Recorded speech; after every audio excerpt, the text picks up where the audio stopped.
Ground level ते देखते हैं फिर इदां नज़र आता है कि कोई भी नहीं काम सही करता। बिल्कुल आटे च लूण जिन्ने काम ते चंगे दिखने चाहिए ने। बिल्कुल कोई कॉन्स्टिट्यूएंसी कोई पिंड किते ते नज़र आवे कि हाँ इत्थे लीडर ने कुछ चंगे काम कीते ने।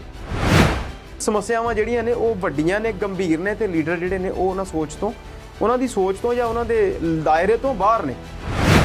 मजीठिया साहब हुण 2 सीटां तो खड़ गए ने, मुख मंत्री चन्नी भी 2 सीटां तो खड़ गए ने। रमनजीत सिंह सिक्की ने एक वड्डी मिसाल पेश की है कि एक ही सीट तो जी 2 तरीके नाल अपने कागज़ जिहड़े ने दाखल कीते ने। बंगाल इलैक्शनस नूं लैके इलाहाबाद हाई कोर्ट ने कहा कि क्यों ना तुहानूं चोणां कराउण दे दोष विच कातल मन लिया जाए जिहड़े corona the second wave which लोक मरे।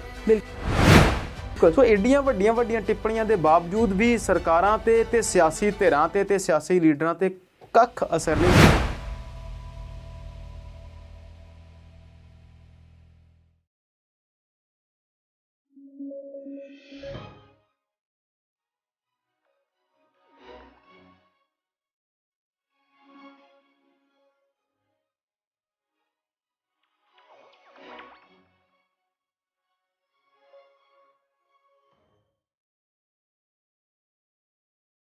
सत श्री अकाल। पंजाबी नैशनल टीवी देख रहे सारे दर्शकों का स्वागत है। देश दुनिया ਦੀਆਂ ਤਾਜ਼ਾ ਤਰੀਨ ਖਬਰਾਂ ਤੇ ਚਰਚਾ ਕਰਨ ਲਈ ਲੈ ਕੇ ਹਾਜ਼ਰ ਹਾਂ ਪ੍ਰੋਗਰਾਮ ਵਿਚਾਰ ਚਰਚਾ। ਦੇਸ਼ ਦੀ ਗੱਲ ਕਰੀਏ ਤਾਂ 5 ਸੂਬਿਆਂ ਵਿੱਚ ਹੋਣ ਵਾਲੀਆਂ ਵਿਧਾਨ ਸਭਾ ਚੋਣਾਂ ਕਾਰਨ ਇਸ ਵੇਲੇ ਸਿਆਸਤ ਪੂਰੀ ਤਰ੍ਹਾਂ ਗਰਮਾਈ ਹੋਈ ਹੈ ਤੇ ਜੇ ਪੰਜਾਬ ਦੀ ਗੱਲ ਕਰੀਏ ਤਾਂ ਇਸ ਵੇਲੇ ਸਿਆਸਤ ਚਰਮ ਸੀਮਾ ਤੇ ਹੈ। ਤੇ ਜੇ ਅਸੀਂ ਹੁਣ ਦੁਨੀਆ ਦੀ ਗੱਲ ਕਰੀਏ ਤਾਂ ਕੈਨੇਡਾ ਦੇ ਪ੍ਰਧਾਨ ਮੰਤਰੀ ਜਸਟਿਨ ਟਰੂਡੋ ਜੋ ਕਿ ਕਾਫੀ ਹਰਮਨ ਪਿਆਰੇ ਨੇਤਾ ਰਹੇ ਨੇ ਉਹਨਾਂ ਨੂੰ ਵੀ ਲੋਕਾਂ ਦੇ ਵਿਰੋਧ ਦਾ ਸਾਹਮਣਾ ਕਰਨਾ ਪਿਆ ਹੈ। ਇਹਨਾਂ ਤੇ ਕੁਝ ਹੋਰ ਮੁੱਦਿਆਂ ਤੇ ਚਰਚਾ ਕਰਾਂਗੇ ਤੇ ਚਰਚਾ ਕਰਨ ਲਈ ਮੇਰੇ ਨਾਲ ਨੇ ਜੀ ਸਾਡੇ माहिर मेहमान अमृतपाल शर्मा जी। सत श्री अकाल सर, स्वागत है। सत श्री अकाल हरप्रीत जी, बहुत बहुत शुक्रिया। शर्मा जी, पंजाब की सियासत की गल करिए, पंजाब की कांग्रेस की तो उन्होंने इस बारी उम्मीदवार जड़े उन्होंने पूरे ऐलान दिते ने ते उन्होंने लैके भी सियासत काफ़ी पक्की हुई है, की कहना चाहोगे? बिल्कुल थोड़ी गल ठीक है जी। कांग्रेस ने बड़ा मारका मारिया। सिर्फ एक दिन रह गया नामजदगियां दा, अज दा ते कल दा ते एक दिन पहला उन्होंने सारे उम्मीदवार ऐलान कर दिते ने। बहुत ਵੱਡੀ ਪਾਰਟੀ ਹੈ ਤੇ ਬਹੁਤ ਤੇਜ਼ੀ ਨਾਲ ਕੰਮ ਕਰਦੇ ਨੇ। ਉਹਨਾਂ ਨੇ ਜ਼ਿਆਦਾ ਟਾਈਮ ਲਿਆ ਨਹੀਂ, 2 ਦਿਨ ਰਹਿੰਦੇ ਆ। 2 ਦਿਨ ਬਹੁਤ ਹੁੰਦੇ ਆ। ਕੋਈ ਵੀ ਬੰਦਾ ਉਮੀਦਵਾਰ ਜਿਹੜਾ ਆਪਣੀ ਨਾਮਜ਼ਦਗੀ ਦਾਖਲ ਕਰ ਸਕਦਾ ਤੇ ਮੋਰੇ ਪ੍ਰਚਾਰ ਲਈ ਵੀ 20 ਦਿਨ ਕਾਫੀ ਨੇ। ਉਮੀਦਵਾਰ ਉਹਨਾਂ ਨੇ ਬੇਸ਼ੱਕ ਸਾਰੇ ਐਲਾਨ ਦਿੱਤੇ ਹਨ ਪਰ ਬਹੁਤ ਸਾਰੇ ਹੈਰਾਨੀਜਨਕ ਉਮੀਦਵਾਰ ਵੀ ਐਲਾਨੇ ਗਏ ਹਨ। ਜਿਵੇਂ ਕਿ ਅਸੀਂ ਜਾਣਦੇ ਹਾਂ ਕਿ ਬਹੁਤ ਸਾਰੇ ਲੋਕ ਜਦੋਂ ਇਧਰੋਂ ਉਧਰ ਛਾਲ ਮਾਰਦੇ ਨੇ ਜਾਂ ਉਧਰੋਂ ਇੱਧਰ ਛਾਲ ਮਾਰਦੇ ਨੇ ਤੇ ਉਹ ਛਾਲ ਮਾਰਨ ਤੋਂ ਪਹਿਲਾਂ ਗਿੱਲੀ ਜਗ੍ਹਾ ਦੇ ਵਿੱਚ ਆਪਣੀਆਂ 2 ਇੱਟਾਂ ਟਿਕਾ ਲੈਂਦੇ ਨੇ ਕਿ ਉੱਥੇ ਪੈਰ ਮਾਰੀਏ, ਛਾਲ ਮਾਰਾਂਗੇ ਤੇ ਸਾਡੇ ਜਿਹੜੇ ਕੱਪੜੇ ਵੀ ਨਹੀਂ ਲਿਬੜਨਗੇ ਤੇ ਅਸੀਂ ਸੇਫ ਲੈਂਡਿੰਗ ਵੀ ਕਰ ਜਾਾਂਗੇ। ਬਿਲਕੁਲ। ਸੋ ਉਹਨਾਂ ਨੇ ਆਪਣੀਆਂ ਇੱਟਾਂ ਜਿਸ ਨੇ ਜਿੱਥੇ ਟਿਕਾਈਆਂ ਸੀ ਉੱਥੇ ਉਹਨਾਂ ਨੂੰ ਸੀਟਾਂ ਮਿਲ ਗਈਆਂ। ਪਰ ਬਹੁਤ ਸਾਰੇ ਅਜਿਹੇ ਉਮੀਦਵਾਰ ਵੀ ਰਹੇ ਜਿਨ੍ਹਾਂ ਨੇ ਛਾਲਾਂ ਨਹੀਂ ਮਾਰੀਆਂ ਪਰ ਉਹਨਾਂ ਨੂੰ ਟਿਕਟ ਜਿਹੜੀ ਨਹੀਂ ਮਿਲੀ ਤੇ ਉਹ ਜਿੱਥੇ ਖੜੇ ਸੀ ਉੱਥੇ ਹੀ ਚਿੱਕੜ ਵੱਧ ਗਿਆ, ਤੁਸੀਂ ਇੱਦਾਂ ਕਹਿ ਸਕਦੇ ਆ।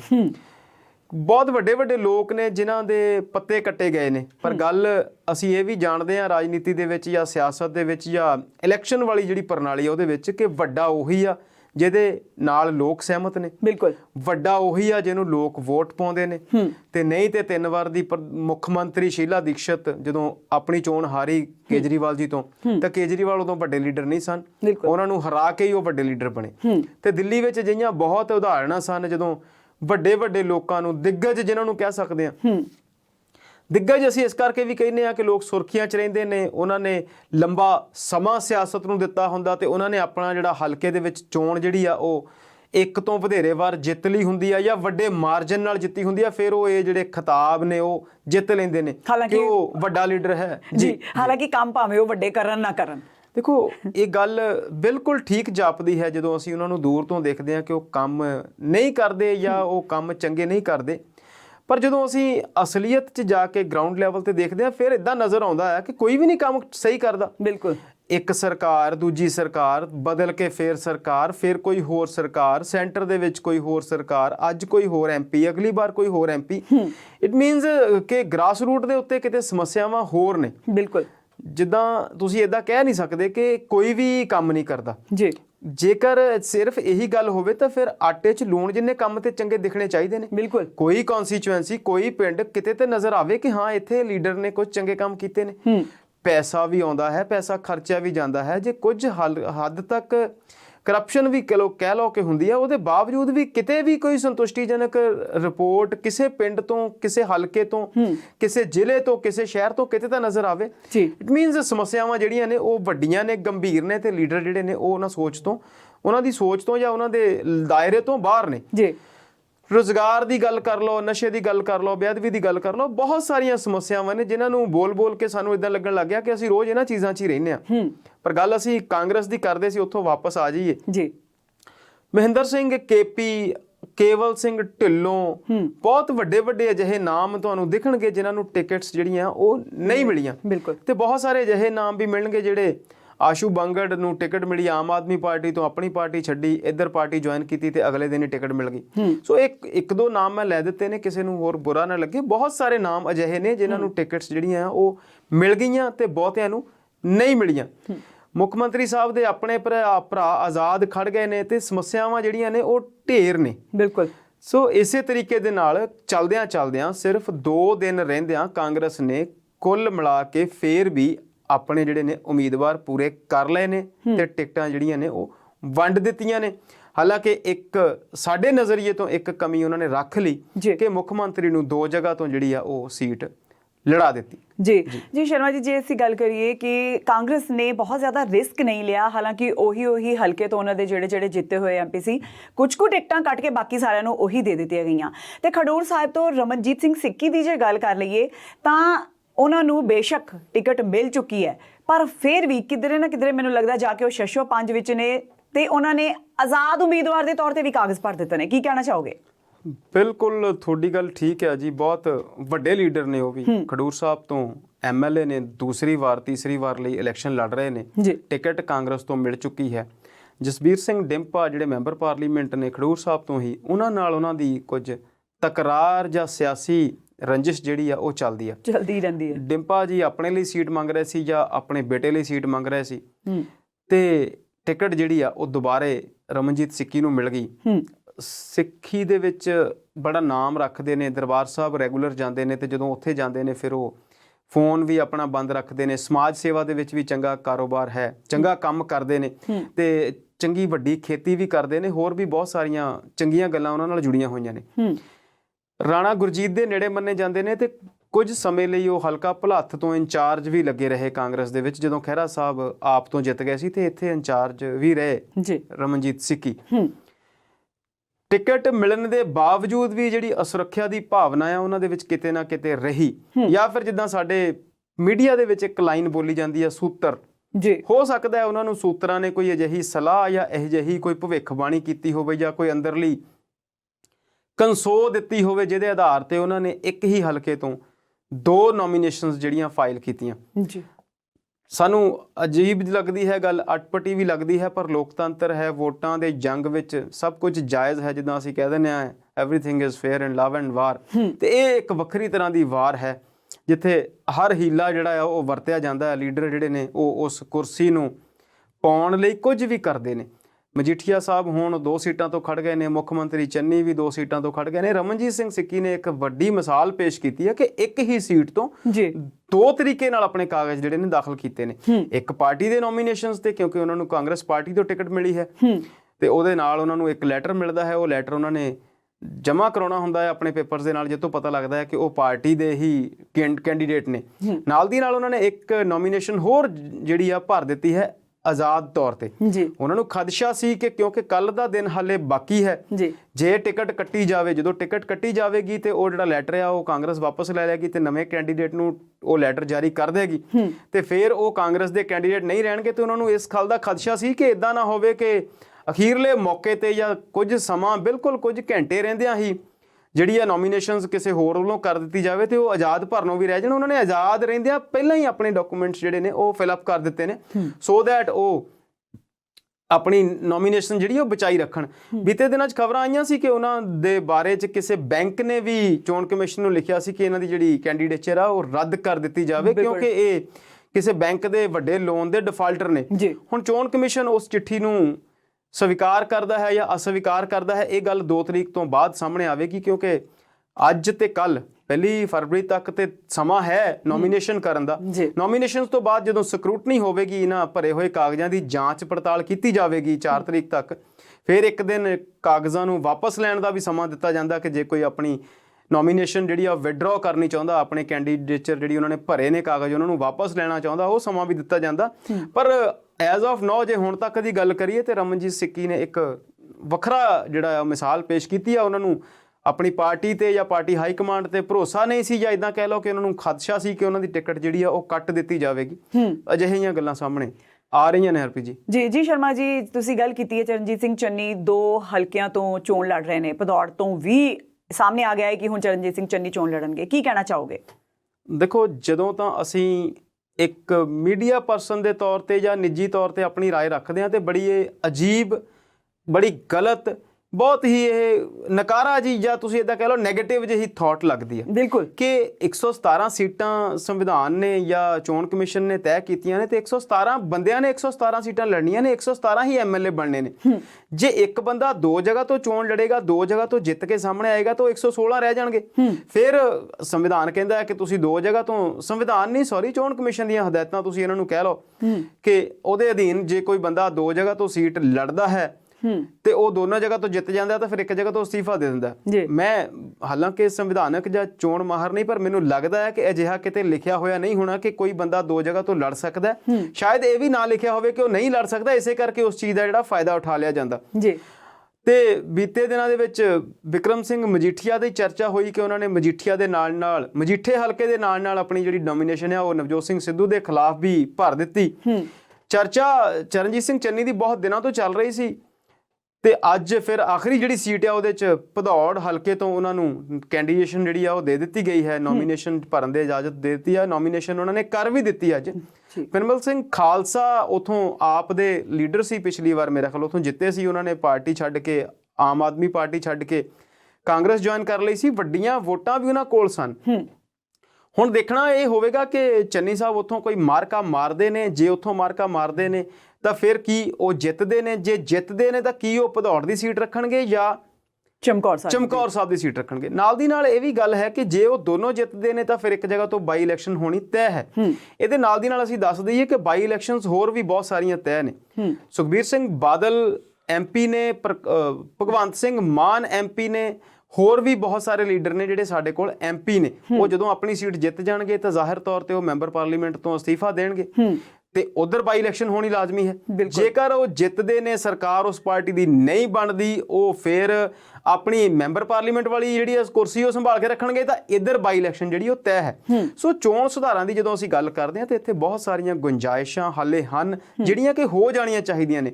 ਬਾਈ ਇਲੈਕਸ਼ਨ ਉਸ ਕੇਸ ਦੇ ਵਿੱਚ ਤੇ ਫੱਬਦੀ ਹੈ ਜਦੋਂ ਕੋਈ ਕੈਂਡੀਡੇਟ ਜਿਹੜਾ ਹੈ ਉਹ ਰਹੇ ਨਾ, ਜਾਂ ਕਿਸੇ ਹੋਰ ਕੰਮ ਲਈ ਅਸਤੀਫਾ ਦੇ ਦੇ, ਜਾਂ ਉਹ ਬਾਹਰ ਚਲਾ ਜਾਵੇ, ਜਾਂ ਉਹਦੀਆਂ ਕੋਈ ਹੋਰ ਮਜਬੂਰੀਆਂ ਹੋ ਜਾਣ, ਸਿਹਤ ਪੱਖੋਂ ਕੋਈ ਅਸਤੀਫਾ ਦੇ ਦੇ। ਹਾਲਾਂਕਿ ਅਜਿਹਾ ਹੁੰਦਾ ਨਹੀਂ, ਐਕਸੈਪਸ਼ਨਸ ਹੋਣਗੀਆਂ ਜੇ ਕਿਤੇ ਇੱਕ ਅੱਧੀ ਵਾਰ ਕਿਸੇ ਨੇ ਅਸਤੀਫਾ ਦਿੱਤਾ ਹੋਵੇ। ਪਰ ਸਾਫ਼ ਤੌਰ ਤੇ ਤੁਸੀਂ ਇੱਕ ਕੁਰਸੀ ਤੇ ਬੈਠੇ ਹੋਏ ਹੋ ਤੇ ਦੂਜੀ ਸੀਟ ਲਈ ਲੜ ਰਹੇ ਹੋ, ਫਿਰ ਇੱਕ ਗੱਲ ਤੇ ਪੱਕੀ ਹੈ ਕਿ ਇੱਕ ਕੁਰਸੀ ਤੁਸੀਂ ਛੱਡਣੀ ਆ। ਅਸੀਂ ਬੀਤੇ ਦਿਨ ਹੀ ਪ੍ਰੋਗਰਾਮ ਕਰਦੇ ਸੀ ਹੀਰ ਸਾਹਿਬ ਨਾਲ ਤੇ ਉਹਨਾਂ ਨੇ ਵੀ ਦੱਸਿਆ ਸੀਗਾ ਕਿ 2 ਸਰਕਾਰੀ ਅਹੁਦਿਆਂ ਤੇ ਬੈਠੇ ਹੋਏ ਲੋਕ ਨੇ ਜਿਹੜੇ ਕਿ ਕੇਂਦਰ ਸਰਕਾਰ ਵਿੱਚ SC ST ਕਮਿਸ਼ਨ ਤੇ ਮਾਈਨੋਰਟੀਜ਼ ਕਮਿਸ਼ਨ ਦੇ ਚੇਅਰਮੈਨ ਨੇ, ਉਹ ਵੀ ਪੰਜਾਬ 'ਚ ਇਲੈਕਸ਼ਨ ਲੜ ਰਹੇ ਨੇ। ਹੁਣ ਜਾਂ ਤੇ ਉਹ ਆਪਣੀ ਸੀਟ ਰੱਖਣਗੇ ਜਾਂ ਉਸ ਕਮਿਸ਼ਨ ਦੀ ਚੇਅਰਮੈਨ ਹੀ ਰੱਖਣਗੇ। ਸੋ ਇੱਥੇ ਗੱਲ ਉਹੀ ਆ ਹਰਪ੍ਰੀਤ ਜੀ ਕਿ ਰਾਣੀ ਨੂੰ ਕੌਣ ਕਹੇ ਅੱਡਾ ਢੱਕ। ਇਹ ਵੱਡੇ ਲੋਕ ਨੇ, ਵੱਡਿਆਂ ਅਹੁਦਿਆਂ ਤੇ ਨੇ। ਇਹ ਉਹ ਲੋਕ ਨੇ ਜਿਨ੍ਹਾਂ ਨੇ ਕਾਨੂੰਨ ਬਣਾਉਣੇ ਨੇ, ਜਿਨ੍ਹਾਂ ਨੇ ਨਿਜ਼ਾਮ ਚਲਾਉਣਾ ਆ, ਤੇ ਫਿਰ ਉਹ ਆਪਣੇ ਲਈ ਇੰਨਾ ਕੁ ਜੇ ਲੈ ਲੈਂਦੇ ਨੇ, ਆਪਣੇ ਲਈ ਭਲਾ, ਆਪਣੇ ਲਈ ਰਾਖਵੇਂ ਕੁਝ ਚੀਜ਼ਾਂ ਕਰ ਲੈਂਦੇ ਨੇ ਤੇ ਲੋਕ ਭੁਗਤਣ ਹਿੰਦੁਸਤਾਨ ਦੇ ਲੋਕਾਂ ਦੀ ਹੋਣੀ ਆ ਜੀ ਸ਼ਰਮਾ ਜੀ, ਚਰਚਾ ਨੂੰ ਇਸੇ ਤਰ੍ਹਾਂ ਜਾਰੀ ਰੱਖਾਂਗੇ ਪਰ ਇੱਕ ਬ੍ਰੇਕ ਤੋਂ ਬਾਅਦ।